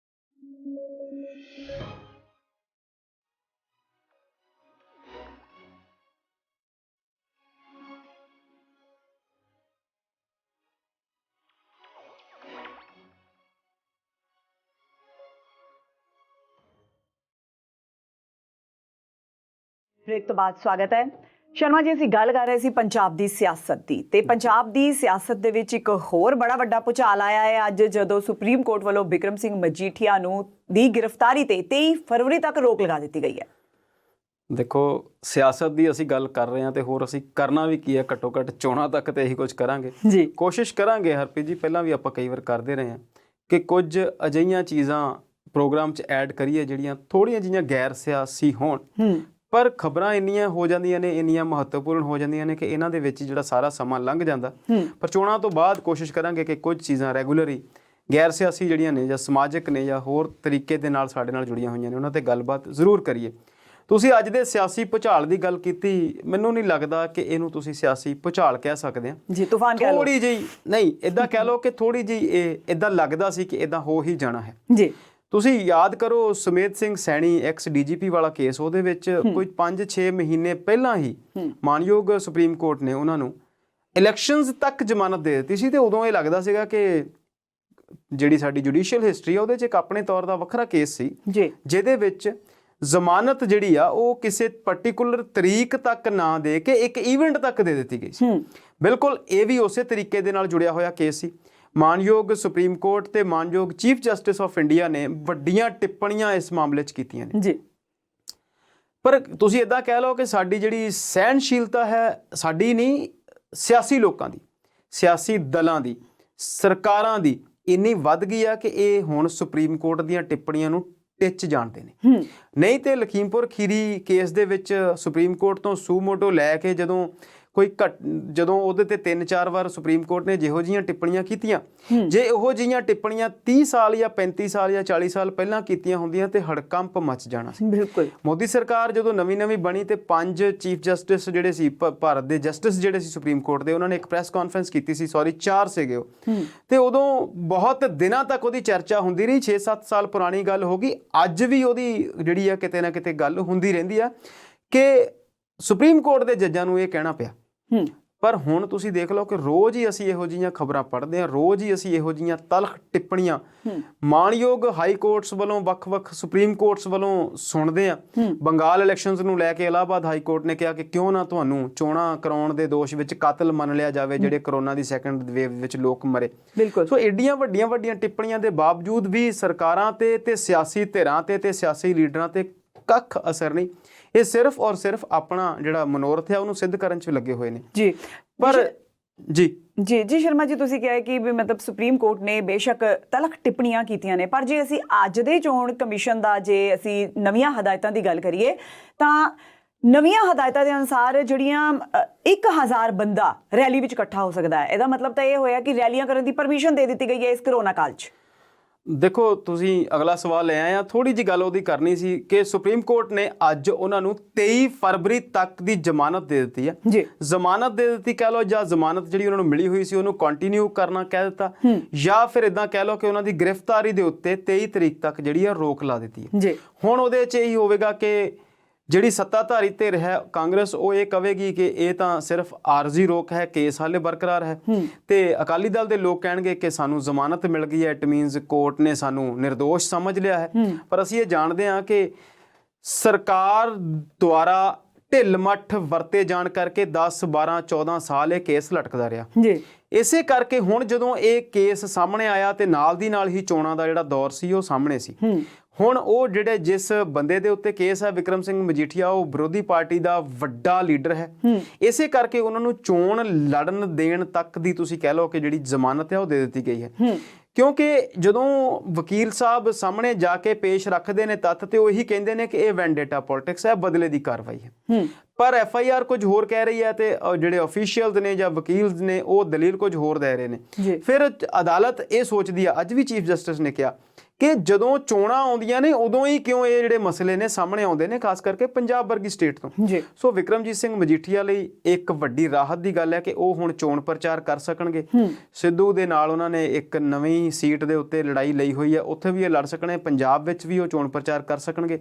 ਪਰ ਅਸੀਂ ਇਹ ਜਾਣਦੇ ਹਾਂ ਕਿ ਜਦੋਂ ਕੋਈ FIR ਦਰਜ ਹੋ ਜਾਂਦੀ ਆ, ਮਸਲਾ ਕੋਰਟ 'ਚ ਪਹੁੰਚ ਜਾਂਦਾ ਆ, ਉਹ ਕਈ ਸਾਲ ਤੱਕ ਬੁਰੇ ਪਰਛਾਵੇਂ ਵਾਂਗ ਤੁਹਾਡਾ ਪਿੱਛਾ ਜਿਹੜਾ ਆ ਉਹ ਨਹੀਂ ਛੱਡਦਾ ਜੀ ਸ਼ਰਮਾ ਜੀ। ਤੁਸੀਂ ਚੋਣ ਕਮਿਸ਼ਨ ਦੀ ਗੱਲ ਕੀਤੀ, ਚੋਣ ਕਮਿਸ਼ਨ ਦੀ ਮੀਟਿੰਗ ਸੀ ਅੱਜ, ਉਹਨਾਂ ਨੇ ਪੂਰੇ ਭਾਰਤ ਲਈ ਹੀ ਕੁਝ ਹਦਾਇਤਾਂ ਜਿਹੜੀਆਂ ਨੇ ਚੋਣਾਂ ਨੂੰ ਦੇਖਦੇ ਹੋਏ ਜਾਰੀ ਕੀਤੀਆਂ। ਉਹ ਚੋਣਾਂ ਨੂੰ ਦੇਖਦੇ ਹੋਏ ਵੀ ਤੁਸੀਂ ਕਹਿ ਸਕਦੇ ਆ ਜਾਰੀ ਕੀਤੀਆਂ, ਜਾਂ ਤੁਸੀਂ ਇਦਾਂ ਵੀ ਕਹਿ ਸਕਦੇ ਆ ਕਿ ਜਿਹੜੀ ਕੋਵਿਡ ਦੀ 3rd ਲਹਿਰ ਸੀ ਉਹ ਥੋੜੀ ਇਦਾਂ ਕਹਿ ਲਓ ਕਿ ਮੱਧਮ ਹੋਣੀ ਸ਼ੁਰੂ ਹੋ ਗਈ ਹੈ। ਟੀਕਾਕਰਨ ਵੀ ਕਾਫੀ ਤੇਜ਼ੀ ਨਾਲ ਚੱਲ ਰਿਹਾ ਤੇ ਉਹਦੇ ਚਲਦਿਆਂ ਜਿਹੜੇ ਕੇਸ ਨੇ ਉਹ ਫਿਰ ਥੋੜੇ ਜਿਹੇ ਘਟਣੇ ਸ਼ੁਰੂ ਹੋ ਗਏ ਨੇ। ਉਹਦੇ ਚੱਲਦਿਆਂ ਵੀ ਉਹਨਾਂ ਨੇ ਕੁਝ ਰਾਹਤਾਂ ਜਿਹੜੀਆਂ ਨੇ ਦਿੱਤੀਆਂ ਨੇ। ਬਹੁਤ ਸਾਰੀਆਂ ਸਿਆਸੀ ਧਿਰਾਂ ਇਹਨਾਂ ਰਾਹਤਾਂ ਦੀ ਉਡੀਕ ਕਰ ਰਹੀਆਂ ਸਨ। ਡੋਰ ਟੂ ਡੋਰ ਪ੍ਰਚਾਰ ਲਈ 5 ਜਾਂ 10 ਬੰਦਿਆਂ ਤੋਂ ਵਧਾ ਕੇ 20 ਕਰ ਦਿੱਤੇ ਨੇ। ਇਨਡੋਰ ਫੰਕਸ਼ਨਸ ਲਈ 500 ਲੋਕਾਂ ਦੀ ਜਿਹੜੀ ਆ ਉਹ ਇਜਾਜ਼ਤ ਦੇ ਦਿੱਤੀ ਹੈ ਤੇ ਰੈਲੀਆਂ ਕਰਨ ਲਈ 1000 ਕ ਬੰਦੇ ਦੀ ਇਜਾਜ਼ਤ ਜਿਹੜੀ ਆ ਉਹ ਦਿੱਤੀ ਹੈ। ਪਰ ਹਾਲੀ ਇਹ ਬਹੁਤ ਸਾਰੀਆਂ ਚੀਜ਼ਾਂ ਜਿਹੜੀਆਂ ਸਪਸ਼ਟ ਨਹੀਂ ਹਨ। ਪਰ ਇਸ ਵਾਰ ਦੀਆਂ ਚੋਣਾਂ ਇਹਨਾਂ ਚੀਜ਼ਾਂ ਨੂੰ ਲੈ ਕੇ ਕੁਝ ਘੱਟ ਰੌਲੇ ਰੱਪੇ ਵਾਲੀਆਂ, ਕੁਝ ਘੱਟ ਸ਼ੋਰ ਸ਼ਰਾਬੇ ਵਾਲੀਆਂ ਤੇ ਕੁਝ ਘੱਟ ਖਰਚੀਲੀਆਂ ਜ਼ਰੂਰ ਹੋ ਜਾਣਗੀਆਂ, ਕਿਉਂਕਿ ਪਿਛਲੇ ਜਦੋਂ ਤੋਂ ਇਹ ਚੋਣ ਜ਼ਾਬਤਾ ਲਾਗੂ ਹੋਇਆ ਹੈ ਉਦੋਂ ਤੋਂ ਹੁਣ ਤੱਕ ਜੇ ਅੱਧਾ ਸਮਾਂ ਲੰਘ ਗਿਆ ਹੈ, ਉਦੋਂ ਤੋਂ ਲੈ ਕੇ ਤਦ ਤੱਕ 40-42 ਦਿਨ ਦਾ ਸਮਾਂ ਸੀ ਤੇ ਹੁਣ ਉਹ 18-20 ਦਿਨ ਦਾ ਹੀ ਸਮਾਂ ਰਹਿ ਗਿਆ। ਜੇ ਇੰਨੇ ਦਿਨ ਰੈਲੀਆਂ ਰੋਡ ਸ਼ੋਜ਼ ਨਹੀਂ ਹੋਏ ਤੇ ਕਾਫੀ ਜਿਹੜਾ ਖਰਚ ਆ ਉਹ ਘਟੇਗਾ। ਤੇ ਚੋਣ ਕਮਿਸ਼ਨ ਜਿਹੜੀ ਆ ਉਹ ਸਰਵਉੱਚ ਸੰਸਥਾ ਹੈ ਇਲੈਕਸ਼ਨ ਕਰਾਉਣ ਦੇ ਮਾਮਲੇ 'ਚ, ਉਹਨਾਂ ਨੇ ਇਹ ਸਮਾਂ ਦੇ ਦਿੱਤਾ ਹੈ। ਪਰ ਆਮ ਲੋਕ ਇਹ ਸੋਚਦੇ ਸੀ ਜੇ ਨਾ ਹੀ ਦੇਣ ਤੇ ਚੰਗਾ ਹੈ, ਡੋਰ ਟੂ ਡੋਰ ਵਾਲਾ ਜਿਹੜਾ ਕੰਮ ਹੈ ਜਾਂ ਮੀਡੀਆ ਰਾਹੀਂ ਜਿਹੜਾ ਕੰਮ ਹੈ ਜਾਂ ਤੁਹਾਡੀ ਸੋਸ਼ਲ ਮੀਡੀਆ ਰਾਹੀਂ ਕੰਮ ਹੈ, ਮੋਬਾਈਲ ਫੋਨ ਵਾਲਾ ਪ੍ਰਚਾਰ ਆ, ਉਹ ਸੌਖਾ ਲੱਗਦਾ ਸੀ। ਆਮ ਲੋਕਾਂ ਲਈ ਉਹ ਘੱਟ ਪੀੜਾਦਾਇਕ ਸੀ। ਜੀ ਸ਼ਰਮਾ ਜੀ, ਅਕਾਲੀ ਲੀਡਰ ਨੇ ਸਰੂਪ ਚੰਦ ਸਿੰਗਲਾ ਜਿਨ੍ਹਾਂ ਦੇ ਬੇਟੇ ਤੇ ਸਮੇਤ 7 ਲੋਕਾਂ ਤੇ ਪਰਚਾ ਦਰਜ ਹੋ ਗਿਆ ਤੇ ਇੱਕ ਮਾਮੂਲੀ ਜਿਹੀ ਗੱਲ ਨੂੰ ਲੈ ਕੇ ਕੀ ਕਹਿਣਾ ਚਾਹੋਗੇ? ਦੇਖੋ, ਤੁਸੀਂ ਮਾਣਯੋਗ ਪੰਜਾਬ ਪੁਲਿਸ ਦੀ ਕਾਰਜਕਾਰੀ ਦੇ ਉੱਤੇ ਮਾਮੂਲੀ ਨਾ ਕਹੋ, ਸ਼ੱਕ ਨਾ ਕਰੋ। ਕਿਸੇ ਇੱਕ ਪੋਸਟਰ ਨੂੰ ਲਾਉਣ ਲਈ ਜਾਂ ਫਾੜਨ ਲਈ ਕਿਸੇ ਬੰਦੇ ਦੀ ਜਿਹੜੀ ਆ ਉਹ ਕੁੱਟਮਾਰ ਕੀਤੀ ਗਈ, ਉੱਥੇ ਫੋਨ ਕਰਕੇ ਉਹਨਾਂ ਨੇ ਆਪਣੇ ਬੰਦੇ ਸੱਦ ਲਿਆ। ਜੋ ਸੁਰਖੀਆਂ ਨੇ ਅੱਜ ਦੀਆਂ, ਜੋ ਖਬਰ ਸਾਡੇ ਤੱਕ ਪਹੁੰਚੀ ਆ, ਤੇ ਉੱਥੇ ਮਨਪ੍ਰੀਤ ਸਿੰਘ ਬਾਦਲ ਦਾ ਜਿਹੜਾ ਹਲਕਾ ਆ ਬਠਿੰਡਾ, ਉੱਥੇ ਦੀ ਖਬਰ ਆ ਸਰੂਪ ਚੰਦ ਸਿੰਗਲਾ ਅਕਾਲੀ ਦਲ ਲੀਡਰ ਨੇ, ਉਹਨਾਂ ਦਾ ਬੇਟਾ ਉੱਥੇ ਸੀ ਤੇ ਉਹਨਾਂ ਦੇ ਉੱਤੇ ਉਹ ਜਿਹੜਾ ਮਾਰਕੁਟਾਈ ਦਾ ਪਰਚਾ ਜਿਹੜਾ ਆ ਉਹ ਦਰਜ ਹੋਇਆ ਹੈ। ਤੁਸੀਂ ਜਦੋਂ ਅਸੀਂ ਅੱਜ ਸਵੇਰੇ ਇੱਕ ਹੋਰ ਪ੍ਰੋਗਰਾਮ 'ਚ ਗੱਲ ਕਰਦੇ ਸੀਗੇ ਕਿ ਸ਼ਬਦੀ ਜੰਗ ਜਿਹੜੀ ਆ ਉਹ ਜਾਰੀ ਆ, ਉਹ ਸ਼ਬਦੀ ਜੰਗ ਕਈ ਵਾਰੀ ਫਿਜ਼ੀਕਲ ਜੰਗ ਦੇ ਵਿੱਚ ਵੀ ਬਦਲ ਜਾਂਦੀ ਹੈ, ਜਿਹੜਾ ਕਿ ਸਾਡੀ ਲੋਕਤੰਤਰਿਕ ਦਾ ਜਾਂ ਸਾਡੀਆਂ ਚੁਣਾਵੀ ਪ੍ਰਕਿਰਿਆਵਾਂ ਦਾ ਆਮ ਤੌਰ 'ਤੇ ਹਿੱਸਾ ਦੇਖਿਆ ਜਾਂਦਾ। ਪੰਜਾਬ ਵਿੱਚ ਇਹ ਜਿਹੜੀਆਂ ਘਟਨਾਵਾਂ ਨੇ ਘੱਟ ਹੁੰਦੀਆਂ ਨੇ, ਫਿਰ ਵੀ ਟਾਵੀਆਂ ਹੁੰਦੀਆਂ ਰਹਿੰਦੀਆਂ ਨੇ। ਪਰ ਜਦੋਂ ਅਸੀਂ ਯੂਪੀ ਤੇ ਬਿਹਾਰ ਦੀ ਗੱਲ ਕਰਦੇ ਹਾਂ, ਇਹ ਚੀਜ਼ਾਂ ਆਮ ਨੇ। ਬਹੁਤ ਸਾਰੇ ਲੜਾਈ ਝਗੜੇ, ਬਹੁਤ ਵਾਰ ਗੋਲੀ ਦੀ ਘਟਨਾਵਾਂ, ਬਹੁਤ ਵਾਰ ਜਿਹੜੇ ਤੁਹਾਡੇ ਬੈਲਟ ਪੇਪਰ ਆ ਉਹਨਾਂ ਨੂੰ ਲੁੱਟ ਲੈਣਾ, ਸਾੜ ਫੂਕ ਦੇਣਾ, ਚੋਣ ਜਿਹੜੀ ਆ ਅਮਲਾ ਆ ਉਹਨਾਂ ਨਾਲ ਬਹੁਤ ਸਾਰੀਆਂ ਐਕਸੀਡੈਂਟ ਜਿਹੜੇ ਹੁੰਦੇ ਨੇ, ਮਸ਼ੀਨਾਂ ਜਿਹੜੀਆਂ ਖੋਹ ਲਈਆਂ ਜਾਂਦੀਆਂ ਨੇ, ਬੂਥ ਕੈਪਚਰਿੰਗ ਦੀਆਂ ਘਟਨਾਵਾਂ ਅਸੀਂ ਅਕਸਰ ਦੇਖਦੇ ਹਾਂ। ਪਰ ਇਹ ਜਿਹੜੀ ਚੀਜ਼ ਹੈ ਇਹਦੇ 'ਚ ਥੋੜ੍ਹਾ ਜਿਹਾ ਚੇਂਜਸ ਆਉਣਾ ਚਾਹੀਦਾ। ਬਿਲਕੁਲ, ਇਹਨਾਂ ਲੋਕਾਂ ਨੂੰ ਇਹ ਗੱਲ ਸਮਝ ਰੱਖਣੀ ਚਾਹੀਦੀ ਹੈ, ਚਾਹੇ ਉਹ ਲੀਡਰ ਨੇ, ਚਾਹੇ ਉਹਨਾਂ ਦੇ ਸਪੋਰਟਰ ਨੇ, ਚਾਹੇ ਉਹਨਾਂ ਦੇ ਪਰਿਵਾਰ ਦੇ ਮੈਂਬਰ ਨੇ, ਕਿ ਤੁਸੀਂ ਲੋਕਤੰਤਰ ਦੇ ਵਿੱਚ ਬਹੁਤ ਅਹਿਮ ਜ਼ਿੰਮੇਵਾਰੀ ਤੁਹਾਡੇ ਕੋਲ ਆਉਣ ਵਾਲੀ ਹੈ। ਜੇ ਤੁਸੀਂ ਲੜ ਰਹੇ ਹੋ, ਜਿੱਤ ਰਹੇ ਹੋ, ਹਾਰ ਰਹੇ ਹੋ, ਤਦ ਵੀ ਤੁਹਾਡੇ ਕੋਲ ਘੱਟੋ ਘੱਟ ਤੁਹਾਡੇ ਹਲਕੇ ਦੇ ਅੱਧੇ ਲੋਕ ਤਾਂ ਤੁਹਾਡੇ ਨਾਲ ਹਨ, ਜੇ ਅੱਧੇ ਦੂਜੇ ਪਾਸੇ ਨੇ। 10-5% ਇੱਧਰ ਉੱਧਰ ਛੱਡ ਦਈਏ ਤੇ ਲੋਕ ਤੁਹਾਡੇ ਤੋਂ ਕੁਝ ਤਵੱਕੋਂ ਰੱਖਦੇ ਨੇ। ਜੇ ਤੁਸੀਂ ਵੀ ਇਦਾਂ ਹੀ ਪੋਸਟਰ ਲਾਉਣ ਲਈ, ਪੈਂਫਲੇਟ ਲਾਉਣ ਲਈ ਲੜਦੇ ਨਜ਼ਰ ਆਵੋਗੇ ਤੇ ਫਿਰ ਕਿਵੇਂ ਦੀ ਜਿਹੜੀ ਤੁਹਾਡੇ ਤੋਂ ਤਵੱਕੋਂ ਰੱਖੀ ਜਾਵੇਗੀ ਕਿ ਜਦੋਂ ਤੁਸੀਂ ਵਿਧਾਨ ਸਭਾ 'ਚ ਪਹੁੰਚੋਗੇ ਕਿ ਤੁਸੀਂ ਉਦੋਂ ਫਿਰ ਕਾਨੂੰਨ ਨਿਰਮਾਤਾ ਬਣੋਗੇ, ਨਵੇਂ ਨਿਯਮ ਤੁਸੀਂ ਮੁਲਕ ਲਈ, ਆਪਣੇ ਹਲਕੇ ਲਈ ਘੜਨੇ ਨੇ, ਤੇ ਤੁਸੀਂ ਤੇ ਆਪਣੇ ਪੋਸਟਰ ਪੈਂਫਲੇਟ ਲਾਉਣ ਲਈ ਹੀ ਲੜਦੇ ਨਜ਼ਰ ਆਉਂਦੇ ਹੋ। ਇਹੋ ਜਿਹੀਆਂ ਬਹੁਤ ਸਾਰੀਆਂ ਘਟਨਾਵਾਂ ਤੁਹਾਨੂੰ ਆਉਣ ਵਾਲੇ ਦਿਨਾਂ 'ਚ ਵੀ ਦੇਖਣ ਨੂੰ ਮਿਲਦੀਆਂ ਰਹਿਣਗੀਆਂ। ਚੋਣ ਕਮਿਸ਼ਨ ਕੋਲ ਹਜ਼ਾਰਾਂ ਸ਼ਿਕਾਇਤਾਂ ਜਾਣਗੀਆਂ। ਫਿਰ ਕਈ ਵੱਡੇ ਲੀਡਰ ਤੁਹਾਨੂੰ ਦੇਖਣ ਨੂੰ ਬਹੁਤ ਵੱਡੇ ਲੱਗਣਗੇ। ਜਦੋਂ ਉਹ ਆਪਣੇ ਪਰਚੇ ਭਰਨਗੇ, ਆਪਣੀ ਸੰਪਤੀ ਦੀ ਜਾਣਕਾਰੀ ਦੇਣਗੇ, ਤਾਂ ਫਿਰ ਲੱਗੇਗਾ ਕਿ ਯਾਰ ਇਹ ਤੇ ਬੜੇ ਥੋੜੇ ਜਿਹੇ ਪੈਸੇ ਦੱਸੇ ਨੇ, ਆਮ ਲੋਕ ਨੇ ਜੀ, ਇਹ ਤੇ ਆਮ ਲੋਕ ਨੇ। ਪਰ ਉਹ ਸੱਜਿਓਂ ਖੱਬਿਓਂ ਕੀ ਕੁਝ ਕਰਦੇ ਨੇ, ਕੀ ਕੁਝ ਨਹੀਂ ਕਰਦੇ, ਉਹ ਸਾਰੀਆਂ ਚੀਜ਼ਾਂ ਤੁਸੀਂ ਜਾਣਦੇ ਹੋ। ਸੋ ਇਹ ਕੁੱਲ ਮਿਲਾ ਕੇ ਬਠਿੰਡੇ ਤੋਂ ਇੱਕ ਬੁਰੀ ਘਟਨਾ ਤੁਸੀਂ ਇਹਨਾਂ ਨੂੰ ਚੋਣਾਂ ਦੇ ਨਜ਼ਰੀਏ ਤੋਂ ਕਹਿ ਸਕਦੇ ਹੋ। ਪਰ ਇਦਾਂ ਦੀਆਂ ਚੀਜ਼ਾਂ ਜਿਹੜੀਆਂ ਉਹ ਨਹੀਂ ਹੋਣੀਆਂ ਚਾਹੀਦੀਆਂ। ਹਾਂ ਜੀ ਸ਼ਰਮਾ ਜੀ, ਮੈਂ ਮਾੜੀ ਜੀ ਇੱਕ ਕਰ ਦੇਵਾਂ ਕਿ ਤੁਸੀਂ ਕਿਹਾ ਕਿ ਮਾਮੂਲੀ ਘਟਨਾ ਨਹੀਂ ਹੈ। ਮੇਰਾ ਮਾਮੂਲੀ ਕਹਿਣ ਦਾ ਮਤਲਬ ਸੀ ਕਿ ਮਾਰ ਕੁਟਾਈ ਜਿਹੜੀ ਅਸੀਂ ਕਰਦੇ ਹਾਂ, ਮਾਰ ਕੁਟਾਈ ਦੇ ਕਾਰਨ ਚਲੋ ਉਹਦੇ ਤੇ ਪਰਚਾ ਤਾਂ ਹੋਣਾ ਹੀ ਸੀ, ਪਰ ਇੱਕ ਛੋਟੀ ਜਿਹੀ ਗੱਲ ਦੇ ਕਾਰਨ ਮਾਰ ਕੁਟਾਈ ਕਰ ਦਿੱਤੀ ਗਈ ਸਿਰਫ ਪੋਸਟਰ ਲਗਾਉਣ ਤੋਂ। ਇਹ ਬਹੁਤ ਵੱਡੀ ਗੱਲ ਹੈ। ਸੋ ਸ਼ਰਮਾ ਜੀ, ਜੇ ਹੁਣ ਅਸੀਂ ਗੱਲ ਕਰੀਏ ਸ਼੍ਰੋਮਣੀ ਅਕਾਲੀ ਦਲ ਦੀ, ਸ਼੍ਰੋਮਣੀ ਅਕਾਲੀ ਦਲ ਪਹਿਲਾਂ ਪੰਜਾਬ ਦੇ ਵਿੱਚ ਨੋ ਮਾਸ ਦਾ ਰਿਸ਼ਤਾ ਭਾਜਪਾ ਨਾਲ ਟੁੱਟਣ ਤੋਂ ਬਾਅਦ ਬਸਪਾ ਨਾਲ ਗੱਠਜੋੜ ਕਰ ਚੁੱਕਾ ਹੈ ਤੇ ਹੁਣ ਉਹਨਾਂ ਦੀ ਇੱਕ ਹੋਰ ਖਬਰ ਸਾਹਮਣੇ ਆ ਰਹੀ ਹੈ ਕਿ ਸ਼ਿਵ ਸੈਨਾ ਹਿੰਦੁਸਤਾਨ ਦੇ ਨਾਲ ਸ਼੍ਰੋਮਣੀ ਅਕਾਲੀ ਦਲ ਦਾ ਗੱਠਜੋੜ ਹੋਣ ਜਾ ਰਿਹਾ ਹੈ ਇਸ ਚੋਣਾਂ ਦੇ ਵਿੱਚ। ਤੁਸੀਂ ਉਹ ਜਿਹੜੀ ਪੋਸਟਰ ਵਾਲੀ ਘਟਨਾ ਨੂੰ ਮਾਮੂਲੀ ਜਿਹੀ ਕਿਹਾ ਤੇ ਮੈਨੂੰ ਇੱਕ ਯਾਦ ਆਈ ਗੱਲ। ਪਿਛਲੇ ਇਲੈਕਸ਼ਨਸ ਦੀ ਗੱਲ ਆ, 17 ਦੇ ਵਿੱਚ ਇੱਕ ਆਫੀਸਰ ਰਿਟਾਇਰਮੈਂਟ ਲੈ ਕੇ ਇਲੈਕਸ਼ਨ ਲੜ ਰਿਹਾ ਸੀ ਜੀ। ਹੁਣ ਆਪਾਂ ਉਹਦਾ ਨਾਮ ਤੇ ਹਲਕਾ ਰਹਿਣ ਦਿੰਦੇ ਆ। ਸਵੇਰੇ ਅਸੀਂ ਸੈਰ ਕਰਨ ਜਾ ਰਹੇ ਸੀ ਤੇ ਉਹ ਵੀ ਬੰਦਾ ਸੈਰ ਕਰਨ ਆਇਆ ਸੀ ਜੀ, ਤੇ ਉਹਨੇ ਦੇਖਿਆ ਕਿ ਜਿੱਥੇ ਉਹਨਾਂ ਨੇ ਰਾਤੀ ਪੋਸਟਰ ਲਾਏ ਸੀ ਤੇ ਉੱਥੇ ਉਹ ਜਿਹੜੇ ਪੋਸਟਰ ਸੀ ਉਹ ਗਾਇਬ ਸਨ ਜਾਂ ਫਟ ਚੁੱਕੇ ਸਨ। ਅਸੀਂ ਉਹਨੂੰ ਪੁੱਛਿਆ ਕਿ MLA ਸਾਹਿਬ ਕੀ ਗੱਲ ਹੋ ਗਈ, ਕਿੱਥੇ ਘੁੰਮਦੇ ਆ? ਉਹ ਕਹਿੰਦਾ ਯਾਰ ਇੱਥੇ ਇੰਨੇ ਪੋਸਟਰ ਲਾਏ ਸੀ, 2-2000 ਦਾ ਪੋਸਟਰ ਹੈ, ਰਾਤ ਨੂੰ ਗਾਇਬ ਵੀ ਹੋ ਗਏ। ਸੋ ਇਹ ਜਿਹੜੀਆਂ ਚੀਜ਼ਾਂ ਨੇ ਇਹ ਸਾਡੇ ਲਈ ਮਾਮੂਲੀ ਨੇ, ਪਰ ਜਦੋਂ ਉਹਨਾਂ ਨੇ ਪੈਸੇ ਖਰਚੇ ਹੁੰਦੇ ਨੇ ਤੇ ਉਹ ਆਫੀਸਰ ਸੀ ਤੇ ਉਹ ਨੇਤਾ ਬਣਨ ਦੀ ਤਾਕ 'ਚ ਸੀ ਤੇ ਉਹਨੂੰ ਲੱਗਦਾ ਸੀ ਕਿ ਰਾਤ ਨੂੰ ਮੈਂ ਪੈਸੇ ਟੰਗ ਕੇ ਗਿਆ ਤੇ ਸਵੇਰ ਨੂੰ ਕੋਈ ਚੁੱਕ ਕੇ ਲੈ ਗਿਆ। ਬਹੁਤ ਸਾਰੀਆਂ ਚੀਜ਼ਾਂ ਜਿਹੜੀਆਂ ਹੁੰਦੀਆਂ ਰਹਿੰਦੀਆਂ ਨੇ, ਹਾਲਾਂਕਿ ਨਹੀਂ ਹੋਣੀਆਂ ਚਾਹੀਦੀਆਂ। ਗੱਲ ਤੁਹਾਡੀ ਠੀਕ ਆ ਜੀ। ਸ਼੍ਰੋਮਣੀ ਅਕਾਲੀ ਦਲ ਦੀ ਤੁਸੀਂ ਇੱਕ ਨਵੇਂ ਗੱਠਜੋੜ ਦੀ ਗੱਲ ਕੀਤੀ ਹੈ, ਬੜਾ ਹੈਰਾਨੀਜਨਕ ਗੱਠਜੋੜ ਤੁਸੀਂ ਇਹਨੂੰ ਕਹਿ ਸਕਦੇ ਹੋ। ਹਾਲਾਂਕਿ ਸ਼੍ਰੋਮਣੀ ਅਕਾਲੀ ਦਲ ਆਪਣੇ ਆਪ ਨੂੰ ਇੱਕ ਪੋਲੀਟੀਕਲ ਆਊਟਫਿਟ ਦੇ ਤੌਰ ਤੇ ਪੇਸ਼ ਕਰਦੀ ਆ ਕਿ ਅਸੀਂ ਸੈਕੂਲਰ ਪਾਰਟੀ ਆ, ਪਰ ਅਸੀਂ ਜਾਣਦੇ ਆ ਕਿ ਇੱਕ ਇਹਨਾਂ ਕੋਲ ਦੋਹਰੇ ਸੰਵਿਧਾਨ ਦਾ ਇੱਕ ਕੇਸ ਵੀ ਜਿਹੜਾ ਆ ਕੋਰਟ ਦੇ ਵਿੱਚ ਚੱਲਦਾ ਜੀ। ਉਹਦੇ ਬਾਵਜੂਦ ਵੀ ਜੇਕਰ ਪੰਜਾਬ ਦੇ ਨਜ਼ਰੀਏ ਤੋਂ ਗੱਲ ਕਰੀਏ ਤਾਂ ਇਹ ਪੰਜਾਬ ਦੀ ਲੋਕਲ ਪਾਰਟੀ ਹੋਣ ਦਾ ਦਮ ਭਰਦੇ ਨੇ ਤੇ ਸਿੱਖ ਹਿਤੈਸ਼ੀ ਹੋਣ ਦੀ ਗੱਲ ਵੀ ਹਮੇਸ਼ਾ ਕਰਦੇ ਨੇ। ਜਦੋਂ ਪੰਜਾਬ ਦੇ ਵਿੱਚ ਅਸੀਂ ਦੇਖਦੇ ਹਾਂ ਤੇ ਇਹਨਾਂ ਦਾ, ਜਿੱਦਾਂ ਤੁਸੀਂ ਕਿਹਾ ਕਿ ਬਹੁਤ ਲੰਬਾ ਸਮਾਂ 9 ਮਾਸ ਦਾ ਰਿਸ਼ਤਾ ਰਿਹਾ ਬੀਜੇਪੀ ਦੇ ਨਾਲ, ਤੇ ਬੀਜੇਪੀ ਦਾ ਅਜਿਹਾ ਹੀ ਰਿਸ਼ਤਾ ਰਿਹਾ ਮਹਾਰਾਸ਼ਟਰ ਦੇ ਵਿੱਚ ਸ਼ਿਵ ਸੈਨਾ ਦੇ ਨਾਲ। ਪਰ ਇਹ ਹੁਣ ਸਾਰੇ ਰਿਸ਼ਤੇ ਜਿਹੜੇ ਨੇ ਉਹ ਟੁੱਟ ਚੁੱਕੇ ਨੇ। ਬੀਜੇਪੀ ਦਾ ਸ਼ਿਵ ਸੈਨਾ ਨਾਲ ਵੀ ਟੁੱਟ ਚੁੱਕਾ ਤੇ ਬੀਜੇਪੀ ਦਾ ਅਕਾਲੀ ਦਲ ਦੇ ਨਾਲ ਵੀ ਟੁੱਟ ਚੁੱਕਾ। ਪੰਜਾਬ ਦੇ ਵਿੱਚ ਬੀਜੇਪੀ ਉਹਦੀ ਸ਼ਿਵ ਸੈਨਾ ਦੀ ਇੱਕ ਹੋਰ ਸ਼ਾਖਾ ਹੈ ਜਿਹਨੂੰ ਸ਼ਿਵ ਸੈਨਾ ਹਿੰਦੁਸਤਾਨ ਕਹਿੰਦੇ ਨੇ, ਉਹਨਾਂ ਨਾਲ ਇਹਨਾਂ ਨੇ ਇੱਕ ਸਾਂਝ ਜਿਹੜੀ ਆ ਉਹ ਪਾਈ ਆ। ਸਾਂਝ ਤੇ ਰਾਜਨੀਤੀ ਦੇ ਵਿੱਚ ਜਾਂ ਸਿਆਸਤ ਦੇ ਵਿੱਚ ਜਾਂ ਚੋਣਾਂ ਦੇ ਦੌਰਾਨ ਇਸੇ ਕਰਕੇ ਹੀ ਪਾਈਆਂ ਜਾਂਦੀਆਂ ਨੇ ਕਿ ਉਹਦੇ ਨਾਲ ਜਿਹੜਾ ਵੋਟ ਬੈਂਕ ਆ ਉਹ ਕੋਲੈਬੋਰੇਟ ਹੋ ਜਾਏ, ਕਲੱਬ ਹੋ ਜਾਏ, ਵੋਟਾਂ ਜਿਹੜੀਆਂ ਉਹ ਵੱਧ ਜਾਣ ਜੀ। ਇਸੇ ਸਾਂਝ ਦੀ ਮੈਨੂੰ ਗੱਲ ਯਾਦ ਆਈ ਪਿਛਲੇ 17 ਦੇ ਵਿੱਚ ਜਦੋਂ ਯੂਪੀ ਦੇ ਵਿੱਚ ਚੋਣਾਂ ਸਨ ਤੇ ਉਦੋਂ ਮਾਇਆਵਤੀ ਦਾ ਹਾਥੀ, ਸਮਾਜਵਾਦੀ ਪਾਰਟੀ ਦਾ ਸਾਈਕਲ ਇਕੱਠੇ ਹੋਏ ਸਨ ਤੇ ਬਾਅਦ ਵਿੱਚ ਉਹ ਹੁੰਦਾ ਸੀਗਾ ਕਿ ਪਤਾ ਨਹੀਂ ਲੱਗਾ ਕਿ ਸਾਈਕਲ ਹਾਥੀ ਤੇ ਚੜਿਆ ਤੇ ਪਤਾ ਨਹੀਂ ਹਾਥੀ ਸਾਈਕਲ ਤੇ ਚੜ ਗਿਆ, ਪਰ ਤੋੜ ਭੰਨ ਬੜੀ ਹੋਈ। ਵੋਟਾਂ ਜਾਣੀ ਕਿ ਵਧਣ ਦੀ ਬਜਾਏ ਘੱਟ ਨਜ਼ਰ ਆਈਆਂ ਜੀ। ਉਹਦੇ 'ਚ ਹੱਥ ਵੀ ਜਿਹੜਾ ਆ ਪੰਜਾ ਵੀ ਵਿੱਚੇ ਸ਼ਾਮਲ ਸੀ ਤੇ ਪੱਲੇ ਕਿਸੇ ਦੇ ਕੱਖ ਨਹੀਂ ਸੀ ਪਿਆ। ਬੀਜੇਪੀ ਨੂੰ ਬਹੁਤ ਵੱਡੀ ਗਿਣਤੀ ਦੇ ਵਿੱਚ ਜਿਹੜੀਆਂ ਸੀਟਾਂ ਉਹ ਮਿਲੀਆਂ ਸਨ ਜੀ। ਸੋ ਇੱਥੇ ਜੇ ਸ਼੍ਰੋਮਣੀ ਅਕਾਲੀ ਦਲ ਪੰਜਾਬ ਦੇ ਵਿੱਚ ਉਹ ਵੋਟ ਬੈਂਕ ਹਾਸਲ ਕਰਨਾ ਚਾਹੁੰਦੀ ਹੈ ਜਿਹਦੇ ਤੇ ਉਹ ਬਹੁਤ ਲੰਬੇ ਸਮੇਂ ਤੱਕ ਰਾਜ ਕਰਦੇ ਰਹੇ ਆ, ਮੇਰਾ ਮਤਲਬ ਸਿੱਖ ਵੋਟਾਂ ਦੀ ਜਾਂ ਕੱਟੜ ਸਿੱਖ ਵੋਟਾਂ ਦੀਆਂ ਜਾਂ ਜਿਹੜੀਆਂ ਪੰਜਾਬੀਆਂ ਦੀਆਂ ਵੋਟਾਂ ਦੀ ਗੱਲ ਹੈ, ਜੇਕਰ ਉਹਨਾਂ ਦੀ ਅਸੀਂ ਗੱਲ ਕਰੀਏ ਤੇ ਸ਼ਿਵ ਸੈਨਾ ਹਿੰਦੁਸਤਾਨ ਦੇ ਜਿੰਨੇ ਵੀ ਇੱਥੇ ਕਾਰਕੁਨ ਹਨ ਉਹ ਜਿਹੋ ਜਿਹੀ ਭਾਸ਼ਾ ਜਾਂ ਜਿਹੋ ਜਿਹੀਆਂ ਗੱਲਾਂ ਕਰਦੇ ਨਜ਼ਰ ਆਉਂਦੇ ਨੇ ਉਹਦੇ ਤੋਂ ਉਹ ਵੋਟਰ ਜਿਹੜੇ ਨੇ ਉਹ ਨਾਰਾਜ਼ ਹੁੰਦੇ ਨੇ। ਹੁਣ ਸਮਝੌਤਾ ਤੇ ਬਾਦਲ ਸਾਹਿਬ ਨੇ ਕੀਤਾ, ਸੁਖਬੀਰ ਸਿੰਘ ਬਾਦਲ ਨੇ, ਪਤਾ ਨਹੀਂ ਉਹਨਾਂ ਦੇ ਆਪਣੇ ਅੰਕੜੇ ਹੋਣਗੇ, ਗੱਠਜੋੜ ਹੋਣਗੇ, ਕੁਝ ਉਹਨਾਂ ਦੀ ਗਿਣਤੀਆਂ ਮਿਣਤੀਆਂ ਹੋਣਗੀਆਂ। ਆਉਣ ਵਾਲੇ ਦਿਨਾਂ 'ਚ ਪਤਾ ਲੱਗੇਗਾ ਕਿ ਉਹਦਾ ਉਹਨਾਂ ਨੂੰ ਫਾਇਦਾ ਹੋਇਆ ਕਿ ਨਹੀਂ, ਪਰ ਇੱਕ ਸਮਝੌਤਾ ਜਿਹੜਾ ਆ ਉਹ ਜ਼ਰੂਰ ਹੋ ਗਿਆ ਜੀ। ਸ਼ਰਮਾ ਜੀ, ਚਰਚਾ ਨੂੰ ਅਸੀਂ ਇਸੇ ਤਰ੍ਹਾਂ ਜਾਰੀ ਰੱਖਾਂਗੇ ਪਰ ਇੱਕ ਬ੍ਰੇਕ ਤੋਂ ਬਾਅਦ।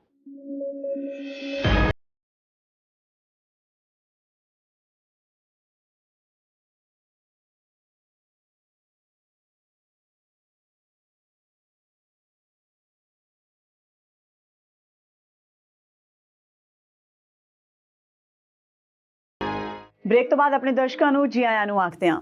ਸ਼ਰਮਾ ਜੀ, ਜੇ ਹੁਣ ਅਸੀਂ ਗੱਲ ਕਰੀਏ ਕੈਨੇਡਾ ਦੀ, ਤਾਂ ਕੈਨੇਡਾ ਦੇ ਵਿੱਚ ਜਸਟਿਨ ਟਰੂਡੋ ਵੈਸੇ ਤਾਂ ਹਮੇਸ਼ਾ ਤੋਂ ਹੀ ਬੜੇ ਹਰਮਨ ਪਿਆਰੇ ਰਹੇ ਨੇ ਤੇ ਕਿਸੇ ਵਿਰੋਧ ਦਾ ਸਾਹਮਣਾ ਉਹਨਾਂ ਨੂੰ ਕਰਨਾ ਨਹੀਂ ਪਿਆ ਇੰਨੇ ਖਾਸ।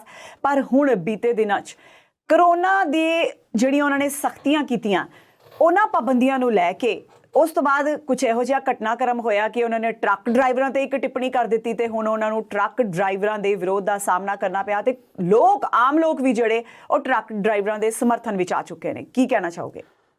ਹਰਪ੍ਰੀਤ ਜੀ, ਪਹਿਲਾਂ ਜਿਹੜੀ ਤੁਸੀਂ ਗੱਲ ਕਹੀ ਹੈ ਕਿ ਉਹ ਹਰਮਨ ਪਿਆਰੇ ਲੀਡਰ ਨੇ, ਇਹ ਗੱਲ ਤੁਹਾਡੀ ਠੀਕ ਆ, ਪਰ ਇਹ ਜੇਕਰ ਤੁਸੀਂ ਟਰੂਡੋ ਦੇ ਦੋਨੋਂ ਸਰਕਾਰਾਂ ਦੇ ਜਿਹੜੇ ਸ਼ਾਸਨ ਨੇ ਉਹਨਾਂ ਦੀ ਗੱਲ ਕਰੀਏ, ਪਿਛਲੇ ਟਰਮ ਦੇ ਵਿੱਚ ਵੀ ਤੇ ਉਹਨਾਂ ਨੇ ਮਿਡ ਟਰਮ ਇਲੈਕਸ਼ਨ ਕਰਾਈਆਂ, ਦੂਜੀ ਵਾਰ ਵੀ, ਉਹ ਬਹੁਤ ਹਰਮਨ ਪਿਆਰੇ ਨਹੀਂ ਹਨ ਕਿਉਂਕਿ ਉਹਨਾਂ ਦੀ ਸਰਕਾਰ ਪਿਛਲੀ ਵਾਰ ਵੀ ਮਾਈਨੋਰਟੀ 'ਚ ਸੀ ਤੇ ਇਸ ਵਾਰ ਵੀ ਮਾਈਨੋਰਟੀ 'ਚ ਹੈ। ਗਠਬੰਧਨ ਨਾਲ ਹੀ ਸਰਕਾਰ ਚਲਾ ਰਹੇ ਨੇ। ਹਾਲਾਂਕਿ ਉਹਨਾਂ ਨੇ ਕੈਨੇਡਾ ਦੇ ਇਤਿਹਾਸ ਦੀਆਂ ਬਹੁਤ ਮਹਿੰਗੀਆਂ ਚੋਣਾਂ ਕਰਵਾਈਆਂ। ਦੱਸਿਆ ਜਾ ਰਿਹਾ ਸੀਗਾ ਕਿ 600 ਮਿਲੀਅਨ ਉਹਨਾਂ ਨੇ ਮੱਧਕਾਲੀ ਚੋਣਾਂ ਦੇ ਉੱਤੇ ਖਰਚੇ, ਪਰ ਬਹੁਮਤ ਉਹਨਾਂ ਨੂੰ ਫਿਰ ਵੀ ਨਹੀਂ ਮਿਲਿਆ।